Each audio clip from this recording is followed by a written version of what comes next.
Hello, everyone. My name is Nicholas Monet, owner of Mint Health and Wellness Movement and Nonstop Training. And today we'll be discussing fitness programming. But more specifically, we're going to talk about how to design a custom workout program to meet your needs. With that being said, here are our objectives today. We're going to do a brief introduction and define fitness programming. We're going to identify individual training goals using a personal needs analysis. We're going to review fitness programming and a different periodization scheme. We're going to take the time to understand how to design and implement an exercise scheduling using both our needs analysis and our program periodization. We're going to discuss the exercise routine and various training methods using both resistance and cardio endurance training. We're going to do a more in-depth review of cardio endurance training and how to integrate that into a fitness program. And lastly, using the learner's toolkit, we're going to design a comprehensive workout program. With that being said, a brief introduction to exercise and fitness. We all know that exercise and fitness is key to living a healthy and active lifestyle. However, finding the time and motivation to do it on a regular daily basis can be challenging for individuals. However, the key aspects to actually pursuing your exercise goals and pushing out that motivation and finding time for it is being specific about meeting your individual needs and tailoring your program towards your goals, is actually having a structure and guidance to help you stay motivated and help you stay accountable for your actions. And lastly, another key is building that motivation to help you sustain that drive to helping you achieve your fitness goals. Whenever we're looking at fitness programming, they have a personal aspect of that. The personalized aspect kind of entitles the individual's personal fitness goals, their abilities, and their lifestyle. Whenever we consider in a personal aspect of the fitness programming, we must include individuals' age, their weight, current fitness levels, medical history, and lifestyle habits. Whenever we're looking at the program portion of building a fitness program, it can be compromised into two different portions, a health or a skill related goal. Whenever we're looking at the health related goals, these can be seen as for the general population for individuals who just want to increase their cardio endurance, their muscle endurance, build strength, increase their flexibility, or improve their body composition. Whenever we're looking at the skill related components, these are mainly geared towards athletes or people who are in that competitive nature. And some of these skill related components can be comprised of power, speed, agility, coordination, balance, and reaction time. However, whether you're using the health related components or the skill related components, they can all be a benefit to your overall fitness levels. With that being said, let's do a quick review for our understanding about what we learned about fitness programming. We must understand that fitness programming uses structure based off our individual needs and your individual goals to help you live a healthy and active lifestyle. But we must understand and identify what individuals want to achieve with that goal, whether it's health or skill related, to help us tailor their workout to be more efficient and more effective. A couple of reflection questions I would like to leave with you about fitness programming is, what are some aspects of personalizing a fitness program that may be challenging? And what are some of your health and or skill related fitness goals? That being said, let's talk about a needs analysis. A needs analysis is basically a pre assessment that assesses your current fitness status, your abilities, and your limitations that help fitness professionals develop a comprehensive personalized fitness program. Some of the things what we include to a needs analysis is designing around your personal fitness goals. We also identify what is your current health status, your current fitness level, your exercise preference, whether it may be into a gym or it may be at home, your time and availability, and then also your workout environment.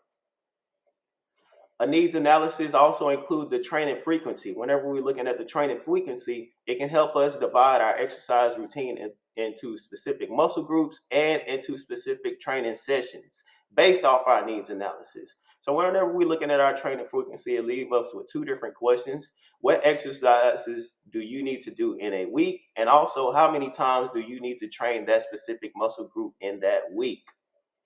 Here's a brief chart about training frequency and the training recommendations. At the top, we have the training status, which goes from beginner, intermediate to advanced.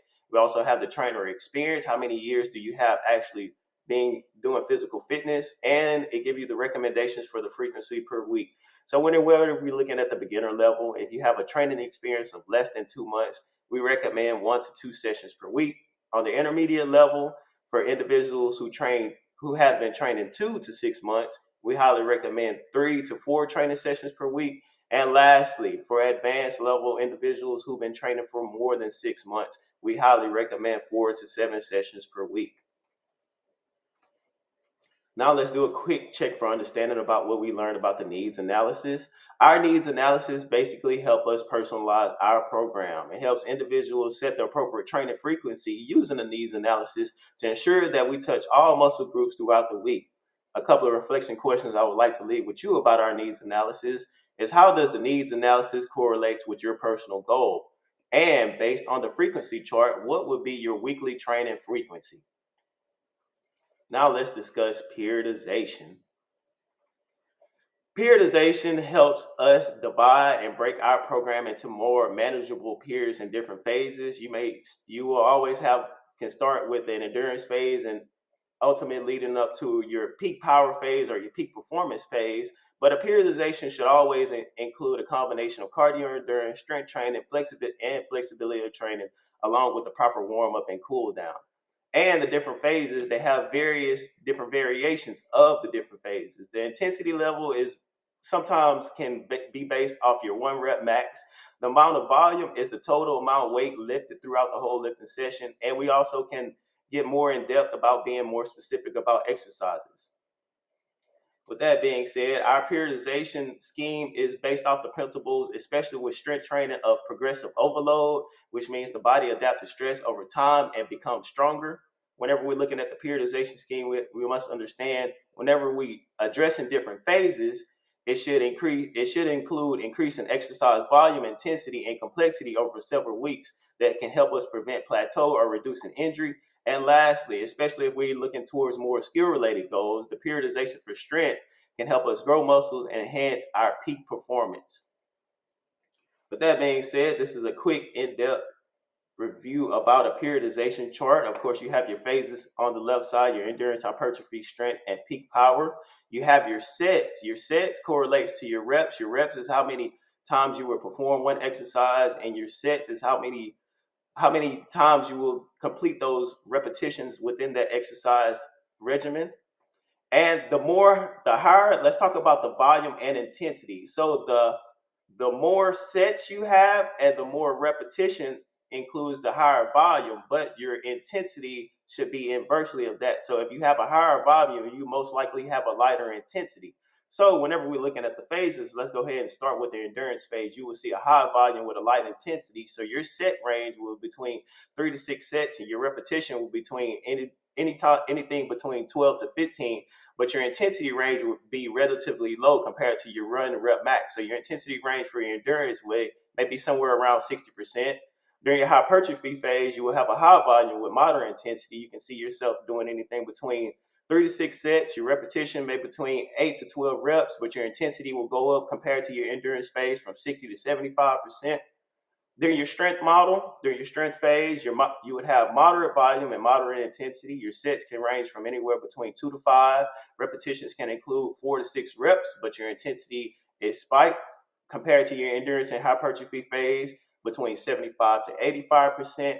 And lastly, your peak power or your peak performance phase, you would relatively have a low volume with a high intensity. So our sets would be anywhere between 1 to 3, with our repetition between 1 to 3. But you will be basically almost maxing out or getting close to your 1 rep max performance with the intensity ranges from 85 to 100. Now let's look at the different types of periodization phase. Mainly beginners use, and they have 3 different types: of linear periodization, undulating, and reverse. Let's start with the linear periodization. These is mainly used for beginners, and they can typically change every 1 to 4 months. But they increase intensities after each week to help you reach your peak performance or your peak goals. The undulating periodization is mainly used for intermediate to advanced training. And the difference between the undulating and the reverse periodization is the loads can vary depending on a weekly or a daily basis. And these are mainly targeted towards individuals who participate in various games or different activities. And lastly, the reverse periodization model is the total opposite of the linear periodization. It starts off with a focus on high intensity with a low volume at first. And these exercises, especially this periodization, can help you build your muscle endurance or your cardiovascular endurance. With that being said, here are a quick check for understanding about what we learned about periodization. We must understand that programming and periodization helps us define and helps us build structure with our fitness program. And the different phases of fitness programming helps individuals use the principles of progressive overload, especially with our strength exercises, to help our body adapt to the stress to become stronger over time and also reduce injury. A quick couple reflection questions I would like to leave with you is based off the periodization phases, which phase is most suitable for helping you reach your goals? And also, which type of periodization model is most suitable for helping you reach your goals? Now let's discuss exercise scheduling and routine. Whenever we're talking about the exercise scheduling of course means a planned and organized approach to helping us incorporate a weekly, daily routine. Whenever we're looking at that, it helps us build an effective, balanced workout to help us reach our fitness goals based off our current fitness levels and our preference. Whenever we're looking at our exercise schedule, we must focus on three different components. We must focus on consistency, making sure that we can have and define a weekly routine. We must make sure that we are being frequently, making sure that we are sticking to our training schedule. And lastly, we need to be more efficient to make sure our training regimen, our training program is effective in helping us build towards our goals. With that being said, they have the different exercise patterns I would like to discuss with you. And the different exercise patterns help individuals select specific structures for the weekly patterns to make sure that we're touching all the body parts. And whenever you're looking at the different exercise patterns, our routines can be broken up into full body routines, upper body, lower body routines, and isolated muscle groups, depending on your preference. Whenever we're looking at the full body routine, this is commonly used for beginners. It includes touching on all muscle groups at one especially in one specific rotation. And you typically can do this between 1 to 2 times per week.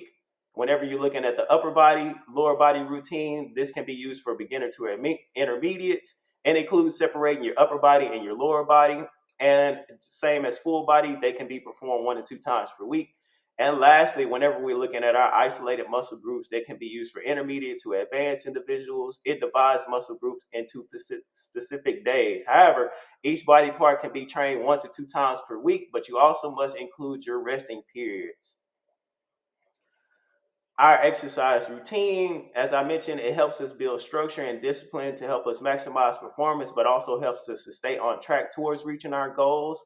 Whenever we think about our exercise routine, it can be broken down into two different categories. As I mentioned, we must include our resistance training and our cardio endurance training. They have a lot of different aspects that come with your resistance training that include physiological, physical features that you can see, that you can feel, that happening with your body. So I'd like to discuss those with you. With resistance training, most sometimes typically call this strength training. But in the general aspects, whenever we do strength training, it helps us stimulate muscle growth fibers to help them grow and adapt to different stressors. A benefit of resistance training, it helps increase bone density, improve insulin sensitivity, boost metabolism, and improve joint stability. Some of the physical features what we can see within ourselves is that it can increase our strength, our muscle size, power, and improve our body composition. And lastly, with resistance training, you have different variations of it. Some of the different variations of resistance training can include free weights, machine weights, and different body weighted exercises. Next, we have our cardio endurance training. With our cardio endurance training, we must understand that it is sustained, rhythmic, repeated motions that increase our heart rate, breathing rate, and our oxygen consumption. These help our bodily function, help it improve our cardio and vascular endurance and our respiratory endurance. Another benefit of cardio endurance training is it just helps improve our overall general health and fitness overall. It helps us reduce our risk to disease, helps us build stamina, reduce stress, and improve our overall fitness health, our overall physical fitness. Some of the components what we can consider whenever we're doing cardio endurance training is we can do long distance run, high intensity interval training, and also tempo and pace running, which we will discuss more in depth in a little bit.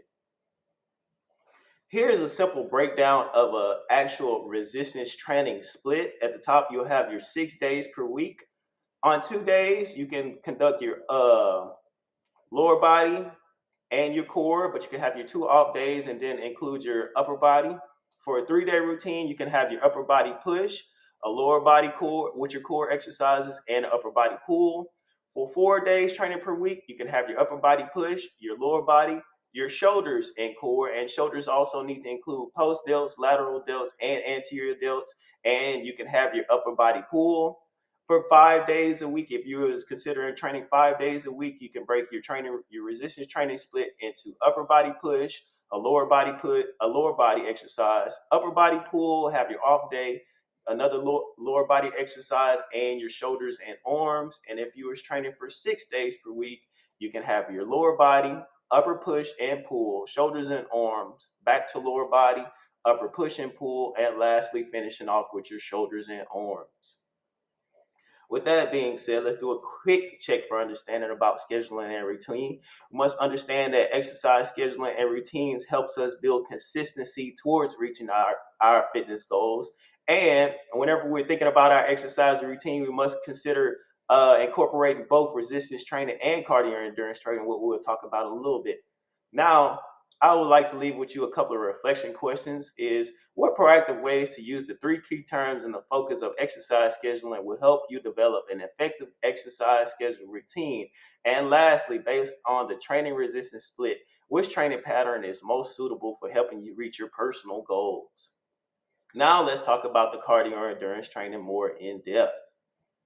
Whenever we're looking at cardio endurance training, we must understand that everybody don't like to do cardio endurance training, but it takes patience and consistency to build that over time. So I always tell individuals, you must make cardio endurance training that's enjoyable to your routine and enjoyable to what you want to do. However, cardio endurance does have certain factors that that goes in within their routine. Some of those factors include the frequency, intensity, and duration. But before we talk about the different factors, I would like to talk about how individuals can tailor their cardio endurance training to meet their needs based off their maximal heart rate.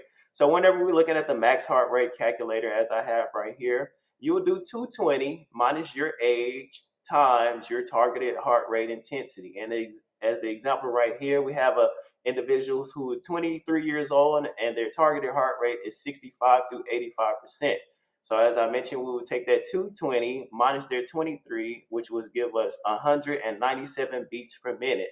And whenever we tailor that towards their targeted intensity, whenever we're looking at 65% of their targeted heart rate intensity, it would be 128 beats per minute. Whenever we're looking at 80% of their maximal heart rate intensity, it would be 158 beats per minute. This range gives you between 128 beats per minute and 158 beats per minute for an individual whose age is 23 years old.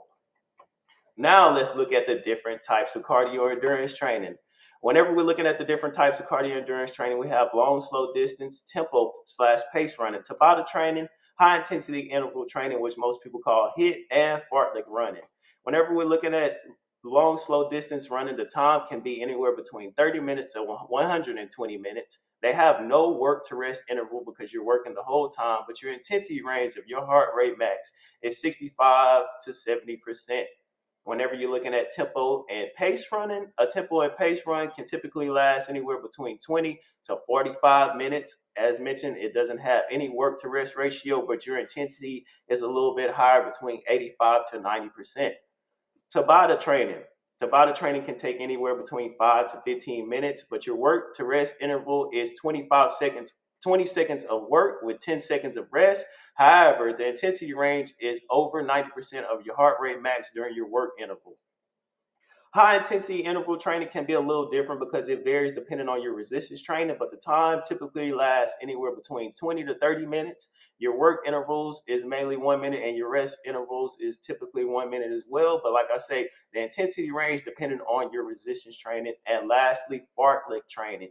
Fartlek training can be timed anywhere between 20 to 60 minutes. You don't have a work to rest interval, but your intensity ranges vary depending on long distance running and your pace tempo. So it basically is a combination of long distance and tempo pace running.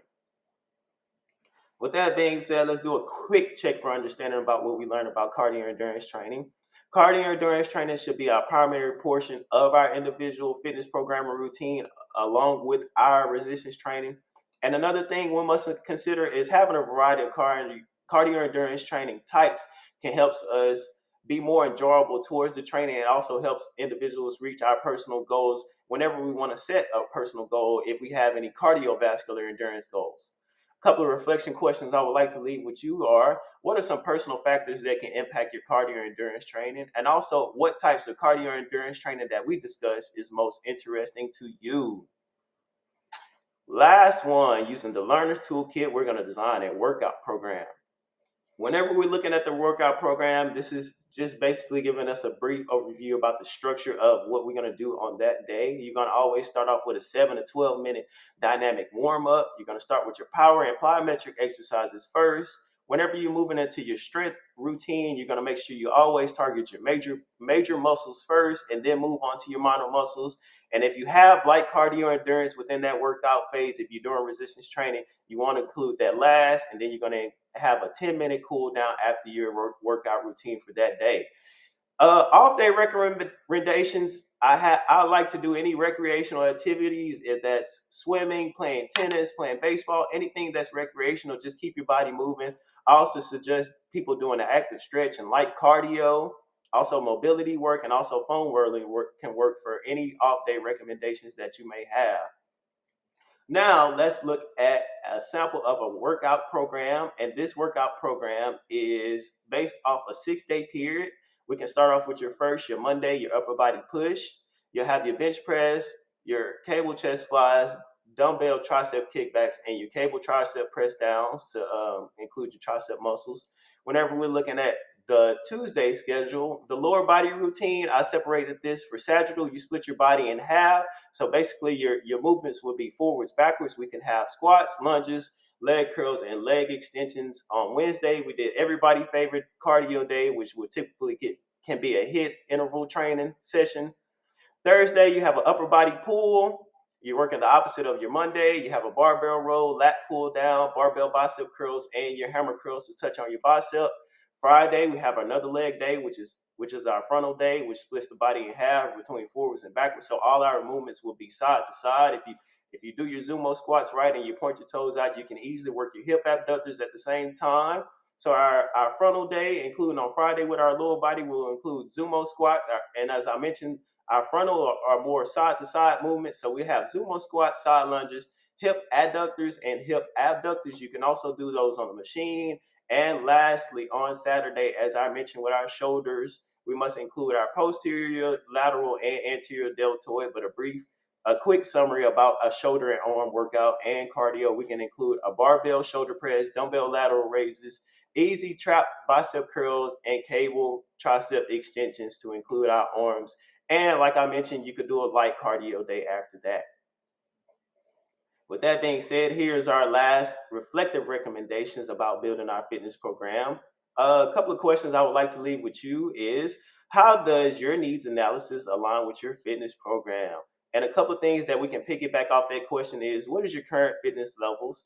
What are your fitness goals? And the most important thing is: what is your internal and external factors that can impact you from reaching your fitness goals? That can include your motivation and your discipline, your time constraints, or your resources for building your exercise program, or just having your exercises placed in general exercise environment. And lastly, I want you guys to actually schedule a routine based on your preferred training frequency. I want you to consider how many times per week do you have to plan your exercise, which routine is most suitable for your goals, and how often will you train that muscle group. And lastly, how do you plan on incorporating cardio endurance training into your routine? With that being said, let's go ahead and wrap it up. With this presentation, we must understand that fitness programming is essential to helping individuals design a specific structured exercise program to helping you reach your goals. We also must understand that individuals could tailor their exercise routine based off their personal needs analysis and their personal goals. We also must see that exercise periodization plays a role in the individuals breaking down their fitness programming into small, manageable pieces using a progressive overload, especially when strength training, that allows their body to adapt and grow properly over time. And our exercise schedule is essential for helping us stay on track by being more consistent. And lastly, our cardio endurance should always be included into our fitness program regimen to help us cover all aspects of health and wellness. With that being said, you guys, thank you for your time and your attention, and I hope you enjoyed.